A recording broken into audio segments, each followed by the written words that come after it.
राम राम। खाना नंबर 12 में बृहस्पति हो, केतु हो, कहते हैं ऐसे व्यक्ति का मोक्ष हो जाता है। मोक्ष के बारे में क्या है सच्चाई, ग्रह क्या कहते हैं मोक्ष की परिस्थितियों के बारे में, और मोक्ष क्या ज़रूरी है या ज़रूरत नहीं है मोक्ष की, इन सभी बातों पर चर्चा करेंगे। ज्योतिषीय दृष्टिकोण से, आध्यात्मिक दृष्टिकोण से महर्षि पराशर जी की तपोस्थली पराशर लेक, मंडी जिला, हिमाचल प्रदेश से।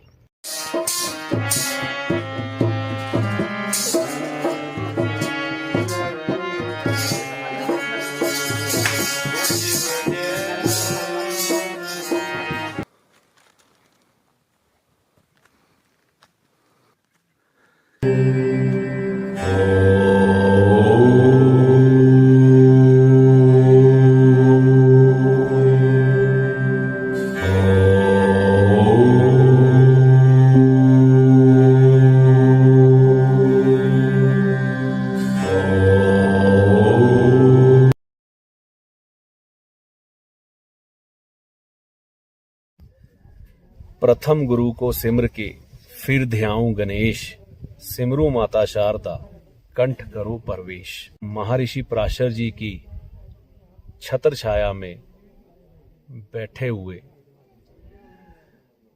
मोक्ष के कुछ एक प्रश्न पिछले कुछ दिनों में मुझे प्राप्त हुए, और खुद की भी इच्छा थी कि मोक्ष के विषय में बात की जाए। मोक्ष ज्योतिष में किस तरह से देखा जाता है, समझा जाता है। 12वां भाव मोक्ष का कारक माना गया है। मोक्ष दिलाने वाले मुख्यतः 2 ग्रह हैं, केतु और बृहस्पति। 12वें भाव को जब ये किसी तरह से प्रभावित करें, खास तौर पर अगर केतु 12वें भाव में हो, तो पराशर ज्योतिष में जिनकी तपोस्थली पर मैं इस समय बैठा हूं, इनके मतानुसार व्यक्ति का वो जन्म मोक्ष वाला होता है। बृहस्पति भी अगर 12वें भाव में हो तो भी वह जन्म मोक्ष वाला ही होता है। मोक्ष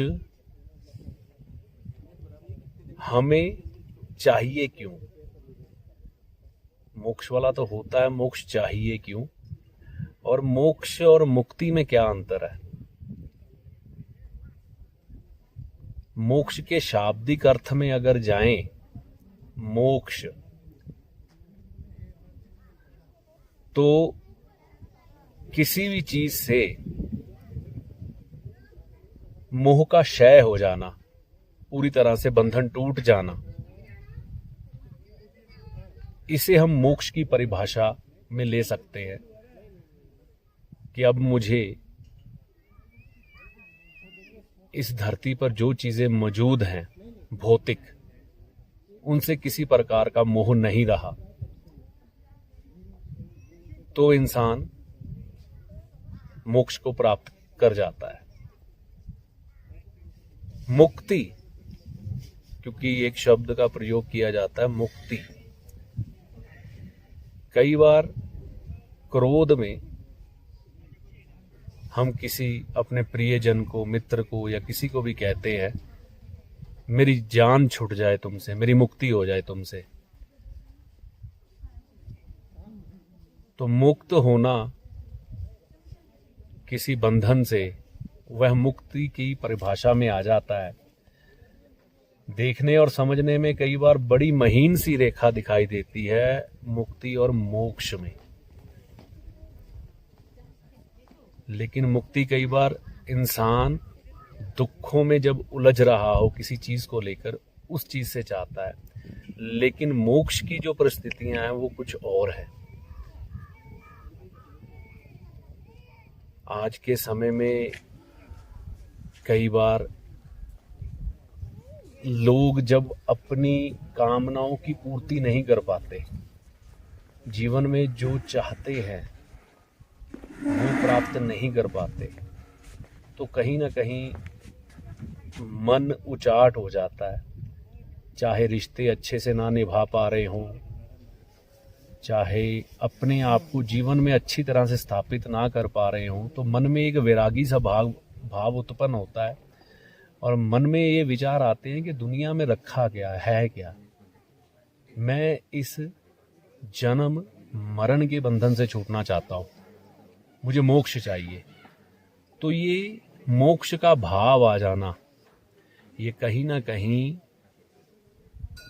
तब प्रकट होता है जब व्यक्ति के जीवन में दुख ज्यादा होते हैं, संघर्ष ज्यादा होता है।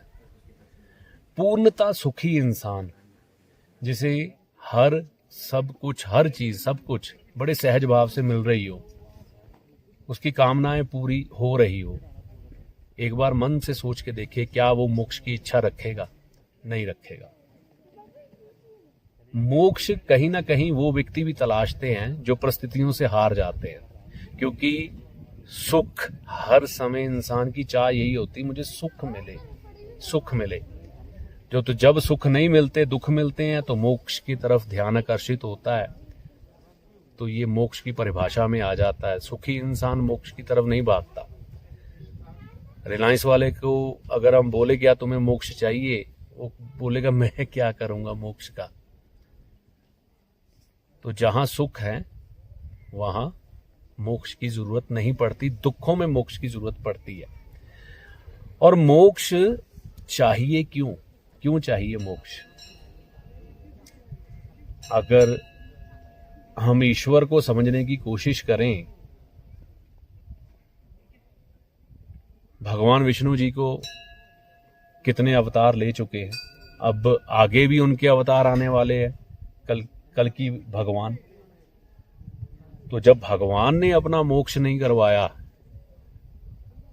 वो अपनी जिम्मेवारियों से मुक्त नहीं हो पाए, वो अपनी जिम्मेवारियों से मुक्त नहीं हो पाए, तो हमने क्यों मुक्त होना चाहते हैं अपनी जिम्मेवारियों से?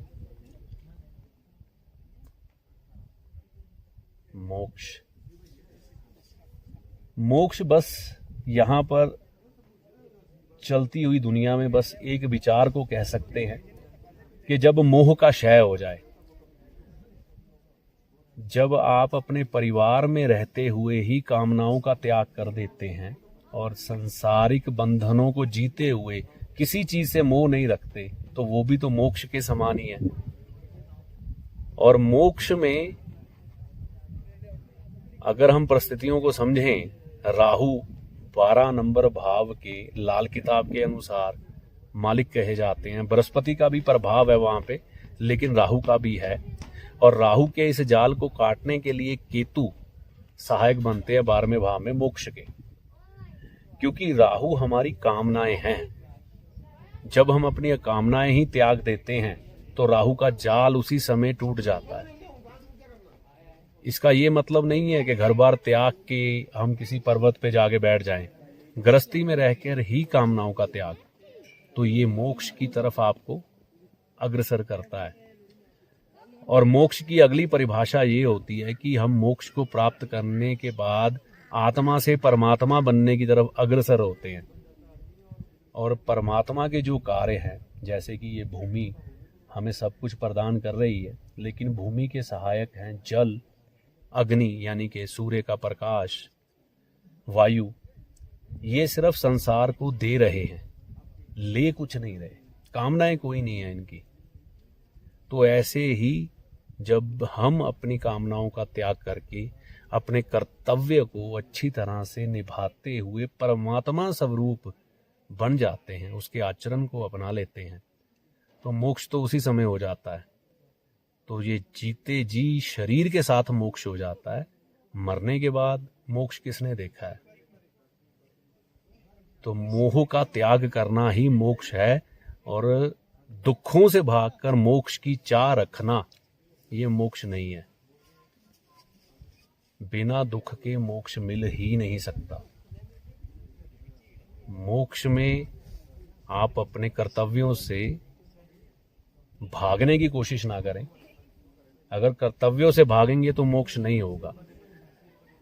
कई व्यक्ति घर बार संसार छोड़ के किसी ऊंची चोटी पे जाकर आश्रम बना लेते हैं और वहां पर दुनिया भर की सारी सुख सुविधाएं अपनाकर अपना जीवन यापन कर रहे होते हैं, लेकिन पारिवारिक कर्तव्यों को छोड़ के लोग उनके पास आते हैं, ज्ञान लेते हैं, चले जाते हैं, लेकिन फिर भी उनके पास सुख सुविधाएं सारी हैं। उन्होंने टीवी भी लगा रखा है, उनके पास इंटरनेट भी है, गर्म कपड़े भी उन्होंने पहन रखे हैं।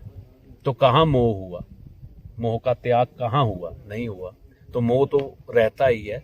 इस संसार में रहते हुए एक बात याद रखें कि आप काम, क्रोध, लोभ, मोह, अहंकार, ईर्ष्या और द्वेष से मुक्त नहीं हो सकते। नहीं तो वैरागी बन जाएंगे भगवान शिव के समान। और वह भगवान शिव जो गृहस्थी में नहीं है, वैरागी स्वरूप में है, सृष्टि को चलाने में सहायक नहीं है। इसीलिए देवताओं ने भी भगवान शिव के स्वरूप को गृहस्थी में लेके आए कि आप संसार को चलाएं, लेकिन मन से वैरागी रहे। किसी चीज का मोह नहीं है। जो मांगने आया, जिसने भक्ति की, उसको दे दिया और उससे किसी प्रकार की भी इच्छा प्रकट नहीं की कि ये मेरे लिए या मैं इसके लिए जो कर रहा हूं इसके बदले मुझे क्या मिलेगा। काम, क्रोध, लोभ, मोह, अहंकार, ईर्ष्या और द्वेष, इनको सीमित करना है। मतलब कि दबाना नहीं है, लेकिन एक संतुलन में लाकर इसमें फंसना नहीं है। बस यही मोक्ष है। और केतु को मोक्ष दिलाने वाला ग्रह इसीलिए कहा गया है कि केतु में त्याग है। अगर राहु बंधन है ना, किसी चीज के साथ आपको जोड़ेगा कामनाओं के द्वारा, और केतु उस चीज को तोड़ देगा। इसीलिए बृहस्पति ने, यानी कि गुरु ने जब अपने चेले को अगर कोई चीज दी है ना, वो तड़पा तड़पा के दी है, सहज भाव से नहीं दी। जितनी देर तक उसके अंदर केतु का तत्व उत्पन्न नहीं हुआ, सब्र, संतोष और मोक्ष, तब तक उसे कुछ नहीं मिला। मोक्ष की यही परिभाषा है मेरी नजर में। और संसार में रहते हुए मोक्ष की इच्छा रखना मेरे दृष्टिकोण में सही नहीं है। और इससे मुक्त होने की भी कोशिश नहीं करनी चाहिए कि मुझे मोक्ष मिल जाए, मैं जन्म मरण के चक्कर से छूट जाऊं। कोई नहीं छूटता। ईश्वर नहीं छूटे, आप कैसे छूट जाएंगे? बस मोह का त्याग करें, किसी चीज से ज्यादा मोह ना रखें, अपना कर्तव्य निभाएं, धन कमाएं, धन कमाना चाहिए। कोई भी देवता हुआ है, चाहे भगवान राम है, चाहे बुद्ध हैं, चाहे श्री कृष्ण है, उनकी यात्रा दुखों के साथ जरूर जुड़ी है और जीवन राजसी रहा है उनका पहले।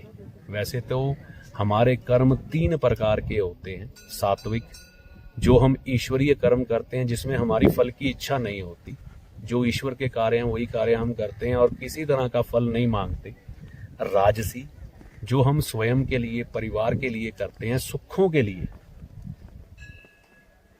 जो हम अपने जीवन को सुखी करने के लिए करते हैं। और तामसिक, ईर्ष्या, द्वेष, अहंकार, काम, क्रोध में भर के जो कर्म करते हैं वो तामसिक है। फिर वो राहु के बंधन को टूटने नहीं देता। मोक्ष यानी कि वो मोह का क्षय आपके अंदर हो ही नहीं पाता। लेकिन अंतिम में जो स्थिति आती है ना मोक्ष की, तो उस समय राहु भी 6ठे भाव में उच्च होते हैं और केतु भी 12वें भाव में उच्च होते हैं।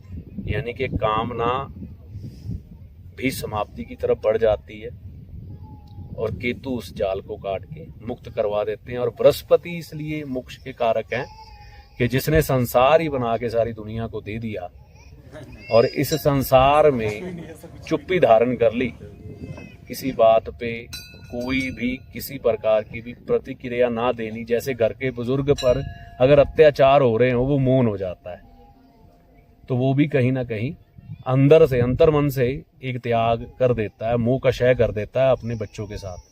इसलिए बृहस्पति को भी 12वें भाव में जो कि कामनाओं का भाव है, बिस्तर का भाव है, आपके नाइट कंफर्ट का भाव है। तो बृहस्पति क्योंकि वृद्धावस्था का ग्रह है, वहां पर आकर वो कामनाओं का त्याग हो जाता है और 12वें भाव की जो स्थिति है लगन से 12वां बनता है। तो जीवन की यात्रा को पूरी करने के बाद 12वां भाव हानि का होता है। तो यहाँ पर हर चीज़ की हानि, कामनाओं की हानि, शरीर की हानि, हॉस्पिटल का भी है। तो बंधन, मुक्ति, ये सभी चीज़ें यहाँ पर मोह का क्षय हो जाता है। इसीलिए ये दोनों ग्रह मोक्ष करवाते हैं। और मोक्ष के दृष्टिकोण में जो मुझे अनुभव प्राप्त हुए वो मैंने आपके सामने रखे। तो मोक्ष की इच्छा रखें, मोह का क्षय करें, लेकिन जन्म मरण के बंधन से छूटने की कामना ना रखें। ऐसा नहीं होता मेरे दृष्टिकोण से। ईश्वर भी मुक्त नहीं है तो हम भी मुक्त नहीं हो सकते। दुखों से भागकर मोक्ष की कामना नहीं रखनी चाहिए। बस यही परिभाषा है मेरी नज़र में मोक्ष की। जय माता दी।